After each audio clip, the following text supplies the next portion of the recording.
അവസാനത്തെ 10 നരകത്തിൽ നിന്ന് മോചനം ലഭിക്കുന്ന 10 നരകമോചനം ചോദിച്ചു വാങ്ങണം.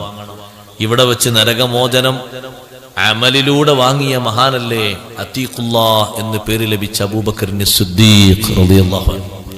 അള്ളാഹു മോചിപ്പിച്ച ആള് എന്നല്ലേ അത്തീഖുല്ലാഹ് എന്നുള്ള വാക്കിന്റെ അർത്ഥം. എങ്ങനെയാണ് ഇത്തഖ് സിദ്ദീഖ് റളിയല്ലാഹുവിന് ലഭിച്ചത്? അന്ന് മക്കയിൽ ആരും ചെയ്യാത്ത ഏറ്റവും വലിയ സുഹൃതമാണ് അബൂബക്കറിന് സിദ്ദീഖ് റളിയല്ലാഹു അൻഹു ചെയ്തത്. സിദ്ദീഖ് തങ്ങൾ ഇങ്ങനെ നടന്നു പോകുമ്പോ സിദ്ദീഖ് റളിയല്ലാഹു അൻഹു കരഞ്ഞുപോയി, സങ്കടപ്പെട്ടുപോയി. വിവസ്ത്രനായി കിടക്കുന്ന ബിലാൽ ഇബ്നു റബാഹ് റളിയല്ലാഹു അൻഹു ചുട്ടുപൊള്ളുന്ന മരുഭൂമിയുടെ മരുപ്പറമ്പിൽ ഒരു ഗതിയുമില്ലാത്ത ഉമയ്യത്ത് ബിൻ ഖലഫ് എന്ന് പറയുന്ന യജമാനൻ ബിലാൽ റളിയല്ലാഹു അൻഹുവിനെ പീഡിപ്പിക്കുന്ന രംഗം കാണുമ്പോൾ സിദ്ദീഖ് റളിയല്ലാഹു അൻഹു വല്ലാതെ വിഷമിച്ചു പോയി. ഒട്ടും താമസിച്ചു നിൽക്കാതെ ഉമയ്യത്തിനോട് ചോദിച്ചു, ഉമയ്യത്തെ, ഈ കറുത്ത അടിമയാണ്, മാർക്കറ്റിൽ പോയി ചോദിച്ചാൽ ആകെ 200-300 ദിർഹം വേണ്ടി വരും. എന്ത് വേണം ഈ അടിമയെ നീ ഒന്ന് മോചിപ്പിച്ചു തരാൻ? ഉമയ്യത്ത് പറഞ്ഞത് തൊള്ളയിൽ കൊള്ളാത്ത വിലയാണ്. ഒരാളും ആ വില സമ്മതിച്ചുകൊണ്ട് കച്ചവടം ചെയ്യൂല. പക്ഷേ അങ്ങനെയാണെങ്കിലും ഈ മർദ്ദനം പിന്നെ കാണൂലല്ലോ. അടിമത്വത്തിൽ നിന്ന് മോചനം കിട്ടിയിട്ട് സ്വതന്ത്രയാനാൽ ധൈര്യമായല്ലോ. അടിമയാണെന്ന് കരുതിയിട്ടല്ലേ ഈ പീഡനം. വിവസ്ത്രനാക്കി കിടത്തി ഒരു തെറ്റും ഒരു കുറ്റവും ചെയ്തതല്ല. അല്ലാഹു അഹദ്, അല്ലാഹു അഹദ്, അല്ലാഹുവിലുള്ള വിശ്വാസം ഒന്ന് പ്രഖ്യാപിച്ചു എന്നത് ഒരാളോടുമുള്ള തെറ്റല്ല. അല്ലാഹുവിനെ ഒരാൾ വിശ്വസിച്ചു, ഒരാൾ ഇസ്ലാം ഉൾക്കൊണ്ടു എന്നുള്ളത് മറ്റു മനുഷ്യന്മാരെ തെറ്റാക്കാനോ കുറ്റമാക്കാനോ വഴിയല്ല. അവരെ കൂടി നന്നാക്കാനും അവർക്ക് കൂടി നന്മ ചെയ്യാനുമുള്ള വഴിയാണ്. ഒരൊറ്റ മുസ്ലിമും ഒരു മുസ്ലിമിനെ ചീത്ത പറയാൻ പാടില്ലല്ലോ. ഒരൊറ്റ മുസ്ലിമും ഒരു ഹൈന്ദവനെയും ഒരു ക്രൈസ്തവനെയും ചീത്ത പറയാൻ പാടില്ല. അവരെ നിരുത്സാഹപ്പെടുത്താൻ പാടില്ല, അവരെ വഷളാക്കാൻ പാടില്ല. മുസ്ലിമിന്റെ സൗന്ദര്യമുള്ള സ്വഭാവം അങ്ങനെയാണ്. മുസ്ലിമിന്റെ ഏറ്റവും പകിട്ടാർന്ന മഹിമയും അങ്ങനെയാണ്. അപ്പോഴല്ലേ യഥാർത്ഥ മുസ്ലിമാകൂ. അടിമത്വത്തിന്റെ പേരിലല്ലേ ഈ പീഡനം. ഒരിക്കലും പൊറുക്കാത്ത വില പറഞ്ഞപ്പോ നബിതങ്ങളോടൊന്നും ചോദിക്കാൻ നിൽക്കാതെ സിദ്ദീഖ് തങ്ങൾ എണ്ണിയങ്ങ് കൊടുത്തു. ബിലാൽ ഇബ്നു റബാഹ് റളിയല്ലാഹു അൻഹുവിനെ മോചിപ്പിച്ച് നബിതങ്ങളെ ഹളറത്തിലെത്തിയപ്പോ സിദ്ദീഖേ അൻത അതീഖുല്ലാഹ്, നിങ്ങൾ അല്ലാഹുവിന്റെ അതീഖാണ്. അല്ലാഹ് ഇത്ഖ് നൽകിയ ആളാണ്. ദുനിയാവിൽ വെച്ച് തന്നെ നിങ്ങൾക്ക് അല്ലാഹു മോചനം തന്നു. അത് വലിയ ഭാരിച്ച അമൽ കൊണ്ട് നേടിയെടുത്ത മഹാഭാഗ്യമാണെങ്കിൽ ആ ഇത്ഖിനും പറ്റിയ മാസമാണ് വിശുദ്ധ റമളാൻ. ആ റമളാൻ ശരീഫിൽ 3 കാര്യങ്ങൾ പുരുഷന്മാരെ അധികരിപ്പിക്കേണ്ടതുണ്ട്. ശഅബാനിലും നമ്മൾ അത് വിട്ടുമാറ്റാൻ പറ്റാത്തതാണ്. റമളാനിൽ ഏറ്റവും അധികം ചെയ്യണം. അതിലൊന്നെന്താണ്? തുസന്നു ഇക്സാറു തിലാവത്തിൽ ഖുർആൻ. ഖുർആനിന്റെ മാസമല്ലേ റമളാൻ മാസം. ഖുർആനിന്റെ വാർഷികമല്ലേ റമളാൻ മാസം. റമളാനിൽ ഖുർആനോത്ത് പെരുപ്പിക്കണം. ഉപ്പാപ്പമാര് 8 ഖത്മ് തീർത്തവരുണ്ട്, 10 ഖത്മ് തീർത്തവരുണ്ട്. നമ്മൾ ഉപയോഗിക്കുന്ന ഒരു സൗകര്യങ്ങളും അവര് കണ്ടിട്ടില്ല, വൈദ്യുതി അനുഭവിച്ചിട്ടില്ല. ചിമ്മിനി വിളക്കിന്റെ പുകയിൽ മൂക്കും കണ്ണും പുകയാർന്ന രീതിയിൽ രാത്രിയിലും സുബഹിക്കും അല്ലാത്ത സമയത്തും ഖുർആനോതി ഖത്തം തീർത്തതാ. നമ്മളെപ്പോലെ ഒരാഴ്ചക്ക് കണക്കാക്കി ഓരോ ദിവസം ഓരോ ജോഡി വസ്ത്രം അവർക്കില്ല. നമ്മളെപ്പോലെ ഓരോ കൂട്ടത്തിന് ഓരോ ചെരുപ്പ് അവർക്കില്ല. നമ്മളെപ്പോലെ പുതുമയാർന്ന വീടുകളില്ല. നമ്മളെപ്പോലെ പുതുമയാർന്ന ബെഡുകളില്ല. പുതുപുത്തൻ ഫർണിച്ചറുകളില്ല. ആ ഉപ്പാപ്പ വാപ്പമാരെ സബീലിൽ നിന്നുകൊണ്ട് ഏറെ ഖത്മ് തീർക്കണേ. മുഹമ്മദുർ റസൂലുള്ളാഹി സ്വല്ലല്ലാഹു അലൈഹി വസല്ലം തങ്ങൾ ഖുർആനുമായി ഏറ്റവും ബന്ധം പുലർത്തുന്ന മാസം ശഅബാനിനേക്കാളും അധികം മറ്റു മാസങ്ങളെക്കാളും അധികം റമളാനിലാണ്. 3 കാര്യങ്ങളാണ് നബി തങ്ങൾ ഖുർആനുമായി റമളാനിൽ ബന്ധപ്പെട്ട് ചെയ്യാറുള്ളത്. ഒന്ന് ഖുർആൻ ഓത്ത്, മറ്റൊന്ന് ഖുർആൻ ഖത്മ്, മറ്റൊന്ന് മുദാറസത്തുൽ ഖുർആൻ. മുദാറസത്തുൽ ഖുർആൻ എന്ന് പറഞ്ഞാൽ എന്താ? ജിബ്രീൽ അലൈഹിസ്സലാം വന്നിട്ട് അക്കൊല്ലം എത്ര സൂറത്തുകൾ എത്ര ആയത്തുകൾ ഇറങ്ങിയത് മൊത്തം നബി തങ്ങൾക്കൊന്ന് ഓതിക്കൊടുക്കും. തിരിച്ച് നബി സല്ലല്ലാഹു അലൈഹി വസല്ലം തങ്ങൾക്ക് തങ്ങൾ ഇങ്ങോട്ട് ജിബ്രീൽ അലൈഹിസ്സലാമിനും ഓതിക്കൊടുക്കും. ഇതിനാണ് മുദാറസ, ഖുർആൻ പഠനം എന്ന് പറയുന്നത്. അപ്പൊ ഈ ഖുർആനിന്റെ പഠനങ്ങൾ പലയിടത്തും നടക്കുന്നിടത്ത് നമ്മൾ അവിടെ സംബന്ധിക്കണം. ഖുർആൻ ഏറെ ഖത്മ് തീർക്കണം വിശുദ്ധ റമളാനിൽ. അല്ലാഹു തൗഫീഖ് നൽകട്ടെ. ഒരു ദിവസം 5 ജുസ് വെച്ച് 5 സമയങ്ങളിലായി ഓതുന്ന ഒരാൾക്ക് റമളാൻ 30 ആകുമ്പോഴേക്ക് ഒരു 5 ഖത്മെങ്കിലും തീർക്കാൻ പറ്റും. അത് എളുപ്പമാണ്, അത്ര പ്രയാസമുള്ള കാര്യമൊന്നുമല്ല. നമ്മളെക്കാളും അമല് ചുരുങ്ങിയ ആൾക്കാർ. നമ്മൾ റമളാന്റെ പകല് മുഴുവനും ഉറക്കിനും രാത്രി മുഴുവനും ഭക്ഷണത്തിനുമാക്കി മാത്രം നീക്കി വെക്കരുത്. അങ്ങനെ ആകുമ്പോ നമ്മളെ ജീവിതം പണ്ടൊരാൾ പറഞ്ഞ മാതിരി കന്നുകാലികളെ പോലെയാകും. പകല് സമയത്തും രാത്രി സമയത്തൊക്കെ അങ്ങനെ ആയി മാറിയാൽ അങ്ങനെ ആകരുത്. പകല് ഒന്നും ചെയ്യാൻ പറ്റൂല, ഭക്ഷണം കിട്ടാത്തതുകൊണ്ട് എന്ന് കരുതരുത്. ഒരാഴ്ചയോളം ഭക്ഷണം കിട്ടാതെ ഓരോ ദിവസവും ഒരു ചുള കാരക്ക 2-3 മണിക്കൂർ നേരം മധുരം ആസ്വദിച്ച് ഖന്തക്ക് കുഴിച്ചവരാണ് നമ്മളെ നേതാക്കളായ സ്വഹാബിമാർ. നമ്മളത് മറക്കരുത്.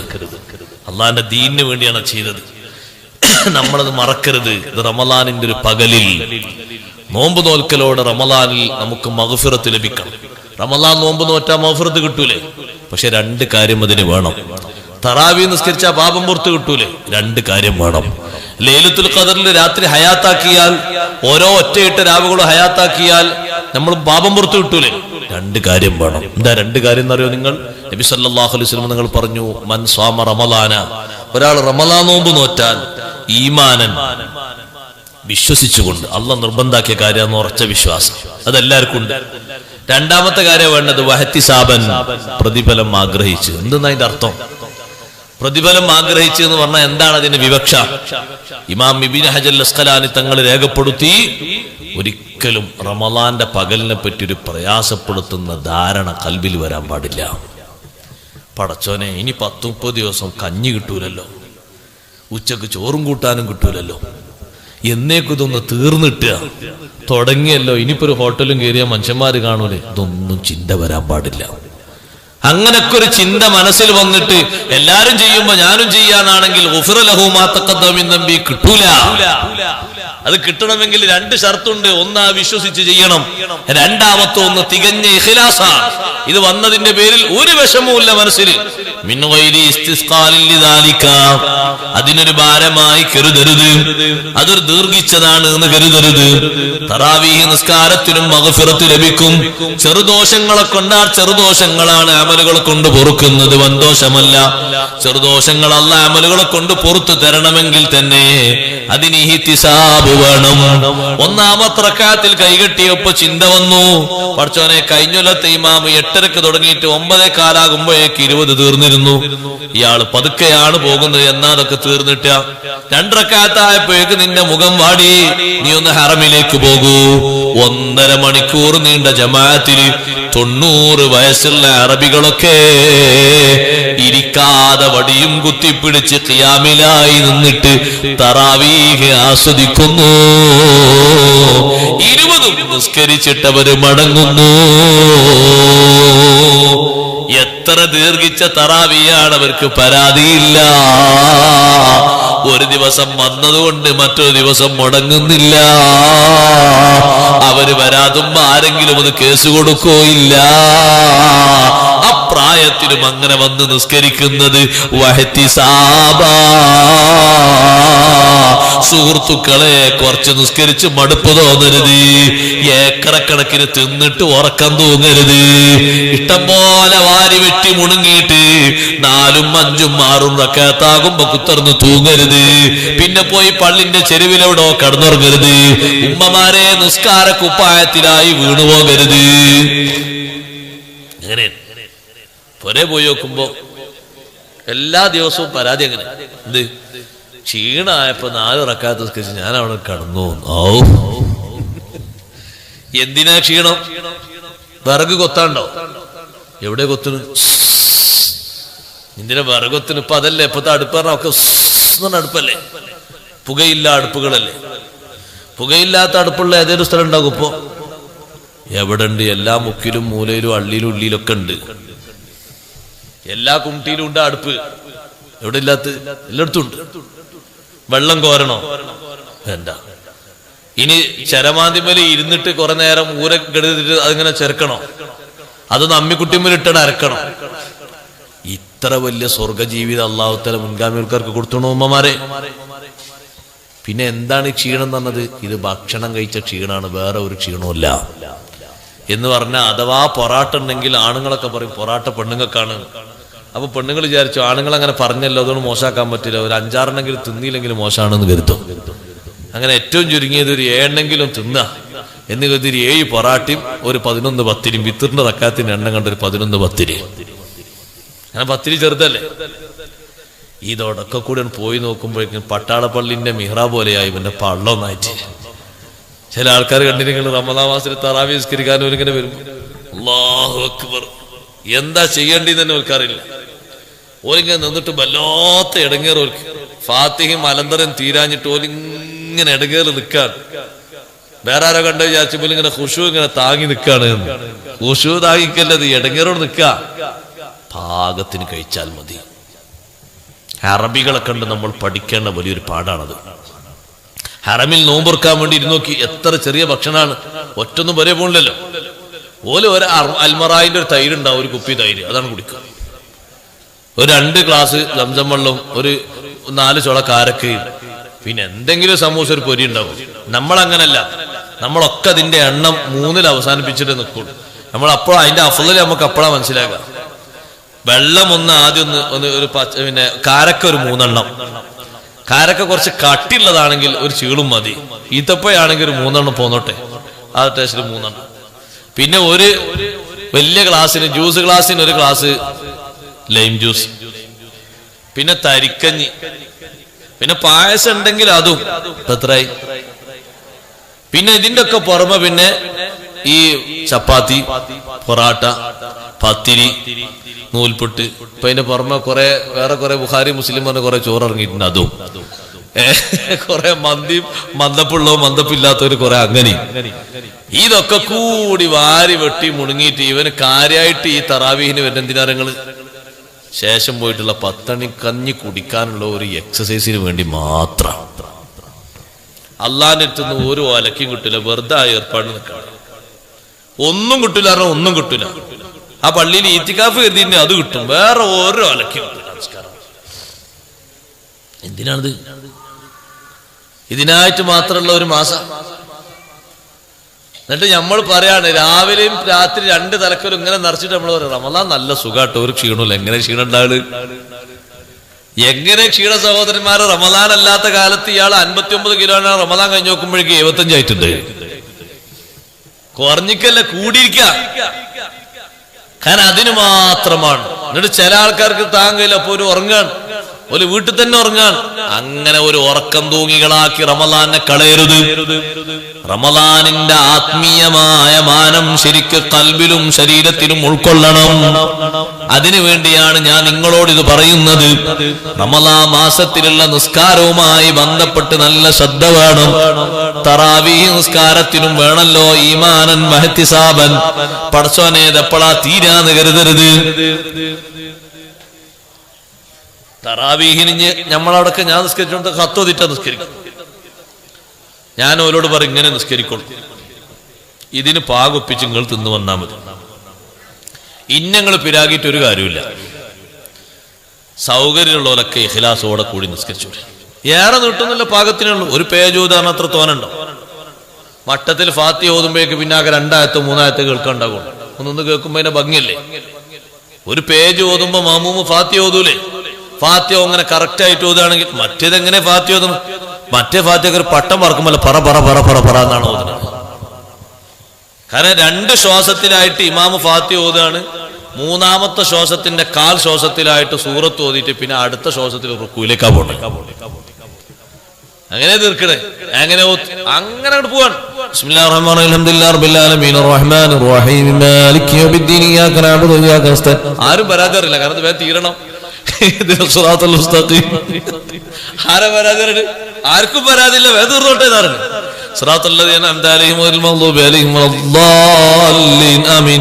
ബിസ്മില്ലാഹിർ റഹ്മാനിർ റഹീം ഖുൽ ഹുവല്ലാഹു അഹദ് അല്ലാഹു സമദ് ലം യലിദ് വലം യൂലദ് വലം യകുൽ അല്ലാഹു അക്ബർ. ഇത് പറയുമ്പോ ബാക്കിലുള്ള മാമൂം എന്തായി ഓതുന്നത്? ഒന്ന് പതുക്കെ ഫാത്തിഹ ഓതുകയാണെങ്കിൽ മാലിക് യൗമിദ്ദീൻ അല്ലാഹു അക്ബർ. എല്ലാ റക്അത്തിലും മസ്ബൂക്കാണ്. എല്ലാ റക്അത്തിലും ഇമാമിന്റെ കൂടെ മുവാഫിഖല്ല, മസ്ബൂക്കാ. കാരണം ഫാത്തിഹയ്ക്ക് വിശാലമായ ഒരു സമയം കിട്ടീനോ? എവിടെ കിട്ടുന്നത്? ഫാത്തിഹ അങ്ങനെ ഔല് കേൾക്കുമ്പോൾ അങ്ങനെ കുത്തിക്കേക്കല, മട്ടത്തിൽ ഓതണ്ടേ? അതിനൊരു സമയം ശരിക്കും കിട്ടുന്നില്ല. അപ്പോ ഓന്റെ ഫാത്തിഹ ഇമാമിനെ ഏൽപ്പിക്കാൻ. ഇനി ഇമാമിന്റെ ശരിയായെങ്കിലല്ലേ പിന്നെ ഏറ്റെടുക്കുള്ളൂ. ഇമാമിന്റെ തന്നെ ശരിയില്ല, പിന്നെ ഇത് എവിടുക്ക ഏറ്റെടുക്കണത്? തള്ളിയാണ് പോകുന്നത്, ലാപ്സായി പോകും, ഒരു കാര്യമില്ല. അപ്പൊ ഈ മെനക്കെടുന്ന പണിയിൽ ഗുഫിറ ലഹു മാ തഖദ്ദമ മിൻ ദംബി കിട്ടണമെങ്കിലേ അതിന്റെ അധ്വാനുണ്ട്. ഞാൻ ദ്വീപിൽ പോയപ്പോ ദ്വീപേർ എന്നോട് പറഞ്ഞു, ഇവിടൊക്കെ സാധാരണ അലംതറ കൈഫ് ഓതും, 2-ാമത്തെ റക്അത്തിൽ ഖുൽ ഹുവല്ല ഓതും, പിന്നെ 3-ാം റക്അത്തിൽ ലീലാഫി ഓതും, 4-ാം റക്അത്തിൽ ഖുൽ ഹുവല്ല, 10 ഖുൽ ഹുവല്ല ഓതും. അതിനപ്പുറത്ത് അലംതറ മുതൽ ലാസ്റ്റ് വരെ 10 സൂറത്താണല്ലോ. അങ്ങനെ 10. എന്നോട് ഇമാമുക്കാൻ പറഞ്ഞു, ഞാൻ പറഞ്ഞു നിങ്ങൾ ആ ഖുൽ ഹുവല്ല ആവർത്തിക്കണം, എനിക്കറിയില്ല, അതൊക്കെ നിങ്ങൾ നേർച്ചക്ക് ആവർത്തിച്ചോളി. ഞാൻ വല്ലുഹ മുതൽ താഴോട്ടുണ്ട് ഓതും. അതിന് സൗകര്യമുള്ളവർ കൂടിക്കോളി, അല്ലാത്തൊരു പൊയ്ക്കൂടി. ഒറ്റൊന്നും പോയില്ല. നിസ്കാരം കഴിഞ്ഞിട്ട് ഞാൻ അവരോട് ചോദിച്ചു, ആ സ്പീഡിൽ പോകുന്ന ഖുൽ ഹുവല്ലയും അലംതറയും ഓതിയിട്ട് നിങ്ങൾ ആരോ ഫാത്തിഹ ഓതലുണ്ടോ?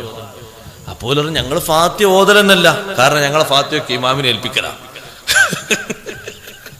അവര് പറഞ്ഞോട് ശരിയാണ് പറയുന്നത്, ഇമാമിനെ ഏൽപ്പിക്കലാണ്. അതെങ്ങനെ? 1-ാം റക്അത്തിൽ അല്ലാഹു അക്ബർ എന്ന് പറയുമ്പോൾ ഇമാം റുക്കൂ പോയി, ഇയാൾ റുക്കൂ പോയി, ഫാത്തിഹ ഇമാമിനെ ഏൽപ്പിച്ചു.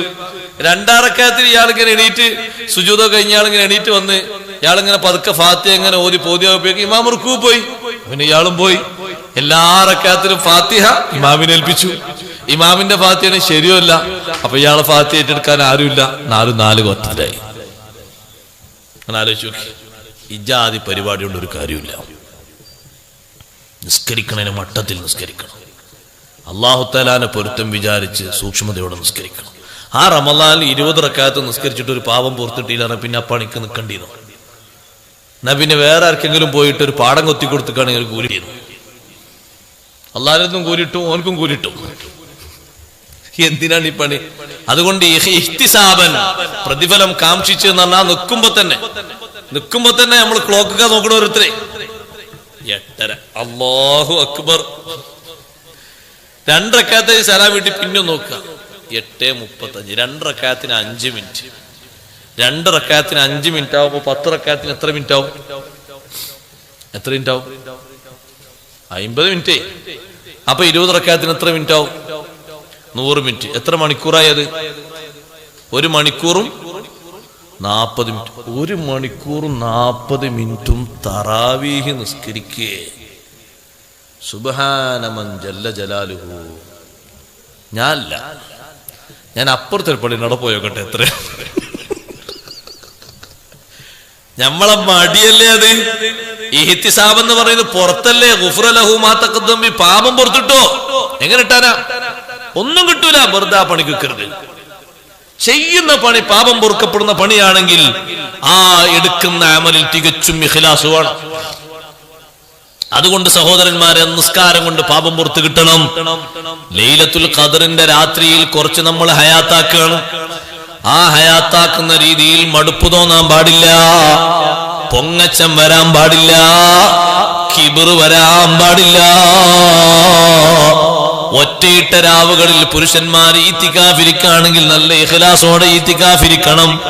ആരോടും പറയാനല്ല, ആരും അറിയാനല്ല, ആരും പുകഴ്ത്താനല്ല, നാട്ടുകാര് പബ്ലിസിറ്റി ചെയ്യാനല്ല, അള്ളാന്റെ പൊരുത്തത്തിന് വേണ്ടിയാണ്.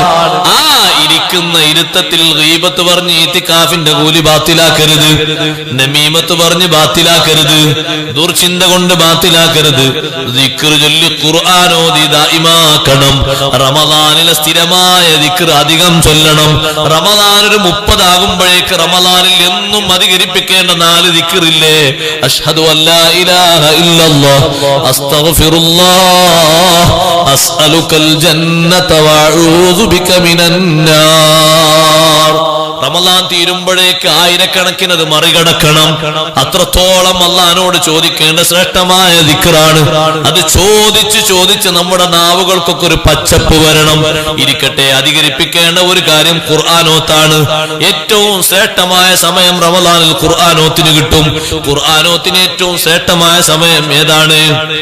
ഖുർആനോത്തിന് ഏറ്റവും ശ്രേഷ്ഠമായ സമയം സുബഹിക്ക് ശേഷമല്ല, ഇശാ മഗ്‌രിബിന്റെ ഇടയിലുമല്ല, അത്താഴത്തിന്റെ നേരത്താണ്. അത് നമ്മൾ ആൾക്കാർ കല്ലത്തിലാക്കും. അങ്ങനെ കുറെ ആൾക്കാർ പകല് ഇനി എത്ര മണിക്കൂറാ? പകല് ഒരു 13 മണിക്കൂറോ 12ഓ? പകല് 12 മണിക്കൂർ പിടിച്ചിക്കണ്ടേ? ഒരു കെട്ട് ദിനേശ് വീഡിയോ അപ്പൊ വലിച്ചോണ്ട് അങ്ങനെയാണ് മുട്ടിയ. മറ്റേ ഒരു ഗ്ലാസ് വെള്ളം കുൽക്കുയ്യാനാ നിസ്കാരത്തിന് പോയി. 20 മിനിറ്റ് ഉണ്ടായിരുന്നു അത്താഴം കഴിച്ചിട്ട് അവർക്ക് ബാക്കി ഉണ്ടായിരുന്നു. ആ 20 മിനിറ്റ് ഊദ്യം തീർത്തു. വേറെ കുറെ ഏമാമാരുണ്ട്, അവര് തലേന്ന് പൊരിച്ചു വെച്ച കുറെ സമൂസ, കുറെ പൊരി, കുറെ പിരി ബാക്കിയുണ്ട്. അതും തിന്നിട്ട് ഓലും അതിന്റെ നേരം തീർത്തു. വേറെ കുറെ ഫുലാമാരുണ്ട്, ഓല് മൊബൈലിൽ തോണ്ടിയിട്ട് ഓല നേരം തീർത്തു. പിന്നെ ഓതാൻ ആരാ? പിന്നെ ശ്രേഷ്ഠമായ സമയത്ത് എന്നാ ഓതുക? മുക്കിൽ പഞ്ഞിച്ചിട്ടോ? എല്ലാ ദിവസവും ഓതണം. അതിനാ ഞാൻ ഈ പറയുന്നത്. അള്ളാഹു തൗഫീഖ് നൽകട്ടെ. അത്താഴം കഴിച്ച് ഒരു 2 റക്അത്തെങ്കിലും തഹജ്ജുദ് നിസ്കരിച്ച് ഒരു 10 മിനിറ്റെങ്കിലും അള്ളാഹിനോട് പടച്ചോനെ 24 മണിക്കൂറിൽ ഏറ്റവും ഉത്തമമായ സമയമെന്ന് സൈനുദ്ദീൻ മഖ്ദൂം റളിയല്ലാഹു അൻഹു ഫത്ഹുൽ മുഈനിലൂടെ പഠിപ്പിച്ച 1-ാം നമ്പർ സമയം സുബഹിക്ക് മുമ്പുള്ള സമയമാണ്, ശേഷമല്ല. ആ സുബഹിക്ക് മുമ്പുള്ള സമയത്ത് 30 രാവുകളിലും ഞാൻ ഖുർആൻ ഓതിയിട്ടുണ്ട്. ഉമ്മമാരെ, അങ്ങനെ ഖുർആൻ ഓതിയിട്ടുണ്ടെന്ന് പറയാനുള്ളൊരു മഹത്വവും അതിലാക്കാക്കി റബ്ബിനോട് ചോദിക്കാനുള്ളൊരു അപേക്ഷയും നമ്മുടെ ഭാഗത്ത് വേണം. രണ്ടാമത്തെ സമയം ഏതാണ്? സുബഹിക്ക് ശേഷമുള്ള സമയമാണ്. പിന്നുള്ള സമയം ഇശാ മഗ്‌രിബിന്റെ ഇടയിലുള്ള സമയമാണ്. ഇനി ഇശാ മഗ്‌രിബിന്റെ ഇടയിൽ എന്താ പണി? പെട്ടെന്ന് നോമ്പറന്ന് കുറെ ആൾക്കാർ അങ്ങാടിക്ക് ഇറങ്ങിയിട്ട് പകല് വരെയുള്ള ആ സമയമുള്ള മൊത്തം നോമ്പ് അങ്ങാടിയുള്ളവരോടും വരാത്തവരോടൊക്കെ സപ്ലൈ ചെയ്തിട്ട് ഒരു പള്ളിക്കൺ പോകും. എല്ലാവർക്കും കുറച്ച് കൊടുത്തു. ളുഹർ വരെയുള്ള ഒരാൾക്ക്, അസ്ർ വരെ ഒരാൾക്ക്, മഗ്‌രിബ് വരെ ഒരാൾക്ക് നോമ്പ് തുറന്നതിന് ചൊക്കർ. പിന്നെ ബനെന്താണ് ബന ചണ്ടിട്ട് അങ്ങനെ ഒരു അലക്കിയില്ലോ ഓനപ്പ തീർത്തു.